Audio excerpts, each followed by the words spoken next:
Hello again, everyone. I hope you're keeping well. As you can see, today I'm recording in the car, one of the more quieter spots around the house for today anyway. But anyway, for today's thought, I want to share with you about worship, more in particular about the facets of worship. As we know that in the next week we will be going back to church and we'll have the opportunity to worship God together as a corporate family. So kind of in the light of that, just to remind us of what worship is and of what it involves. Here are the facets of worship. So number one, the first one is response. Response to God's attributes, or to the different attributes of God's nature. David wrote the Psalms as a response to God and as a response to his nature, and also out of a response to his surroundings and what was happening around him. And he chose to respond rather than to react. And we can see the amazing truths that have come out of that, and the scriptures that we proclaim now and we declare now, as we call the Psalms.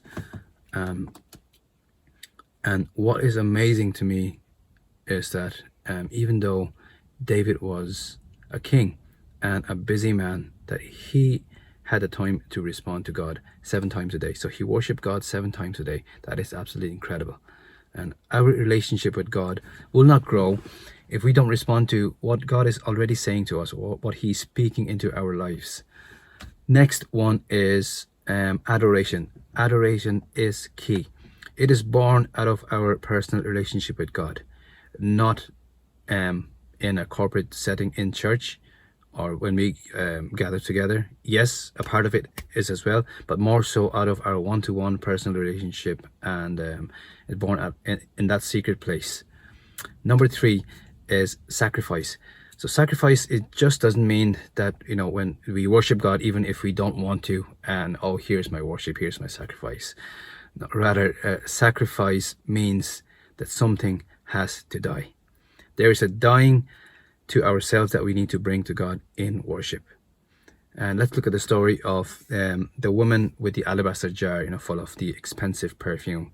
And when she brought that jar worth a year's wages and cracked it open, and poured it on Jesus, a lot of offense was rising in the room. And you can see Jesus' own disciples were offended with that act of worship.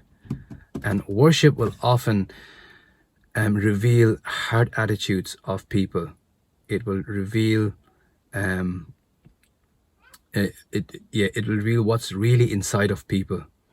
And sacrifices will happen when worship happens, and responses happen.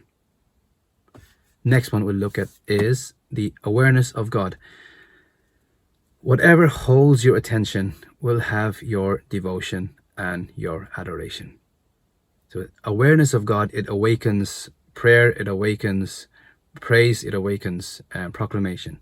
And worship is simply being sensitive and being aware to God's presence.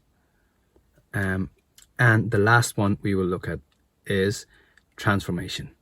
So being in the presence of God brings transformation. True worship brings transformation. Transformation on a personal level, when we really engage in worship and when we respond to God, to what he is saying to us, when we engage all our heart and our mind in adoration and praise to who God is. It will bring a transformation in our hearts, in our lives, which will be reflected in our homes, in our community, in the church, or in a workplace, or wherever, and eventually in around the world, everywhere. And so I will stop at that here for today, and these are the facets of worship. So I'm hoping to see you all very soon. Yeah, that's it. God bless. See ya. Bye bye.